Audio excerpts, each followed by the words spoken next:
Investigating Flight 370, the Malaysian government now appears to be flying blind. And waiting for news of what's happened is becoming unbearable agony for those with the most to lose, the families.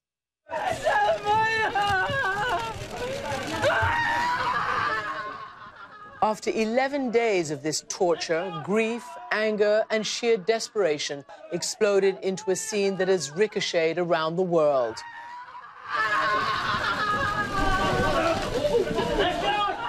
The greatest aviation mystery in our lifetime, the longest search ever, has spawned the kind of 24/7 coverage that is a conspiracy theorist dream.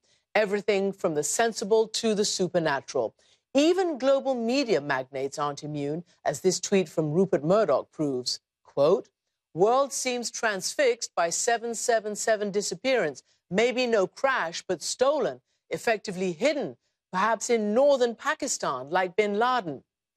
But bin Laden wasn't found in northern Pakistan, was he? Oh, well. One of the more bizarre theories links the pilot of Flight 370, Zahiri Ahmad Shah, to Malaysia's main opposition leader, Anwar Ibrahim. This particular speculation holds that Shah, a member of Anwar's party, was so distraught at him being sentenced again in a politically motivated court hearing that he entered the cockpit of Flight 370 that night with evil intentions. No matter there's been no evidence at all to support any of this, as investigators pore over the flight simulator from Shah's home, I put these allegations directly to Anwar Ibrahim. He joined me earlier from the Malaysian capital. Anwar Ibrahim, welcome to the program. Thank you for joining me. Thank you, Christian. I just want to start by asking you, how does it feel to be caught up in this way, in this incredible drama, this incredible mystery, and this tragedy that's unfolding? Christian, at a personal level, I'm used to this. Most of the problems confronted by this country, they apportion the blame to me. But this is unfortunate because it's affecting the image and also the credibility, and also affecting the lives of many innocent people, including the pilot. And I think it's grossly unfair to apportion the blame without a shred of evidence being adduced. Let me ask you, because, of course, you mentioned the pilot, and this is the crux of the issue here. So let me ask you frankly, can you describe to me how closely you are related? What is his family relationship to you? He is related to my daughter-in-law, who is now working in New York. Now, I know him not as a family member, but as a member of the ruling party. And I've met him on a number of occasions during party meetings, clamoring for reform, supporting us in the elections for democracy in Malaysia. I want to read how one of your spokesmen described Mr. Shah, the pilot. He is Anwar's son's wife's mother's father's brother's son. Does that sound right?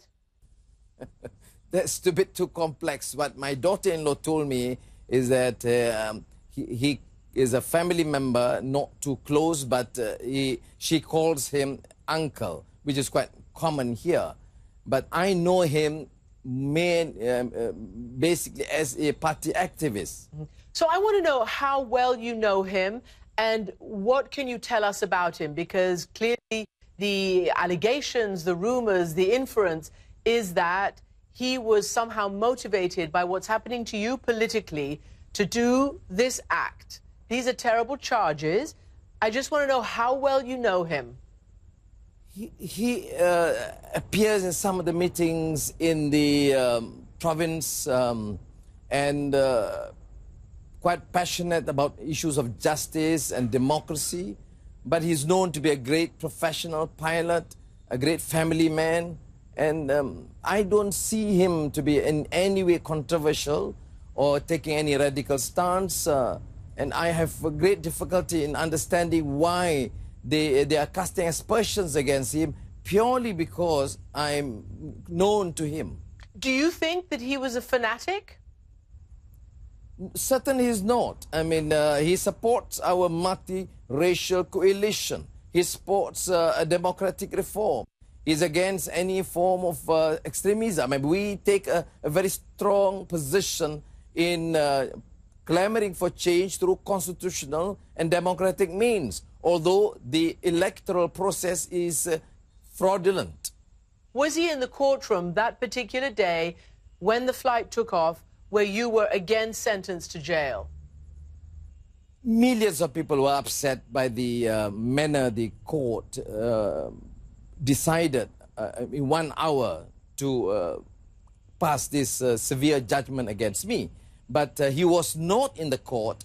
He may have been outside in the premises of the court because the court has a limited capacity. But from what I gather from many of our colleagues, nobody actually saw him in the premises of the court.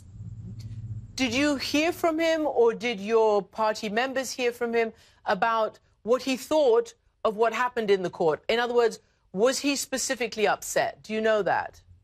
Well, I gather later from many of his colleagues and from what is written about him that he was disturbed.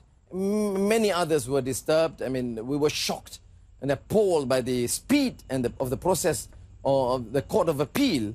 But I think that's quite normal. I don't think something that would trigger a person of his expertise, caliber, to do any unwanted activity. I'm absolutely certain of that.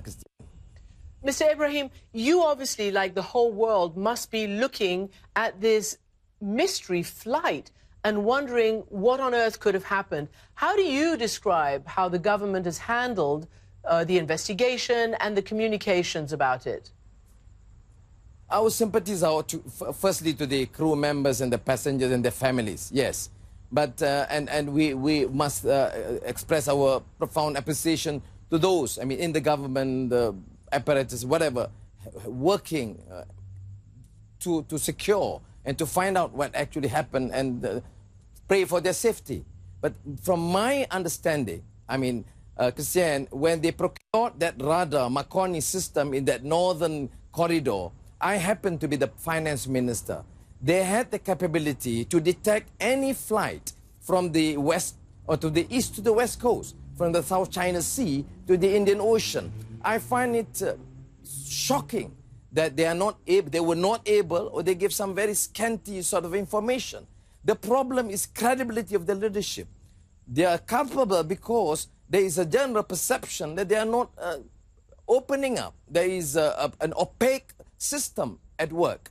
Well, Mr. Ibrahim, you've just told us something new about this radar system, and you say you have first-hand information about it because of being Minister of Finance at the time. So then, yes, there is opaqueness. Yes, the government is being blamed and criticized for not being able to get any kind of fact.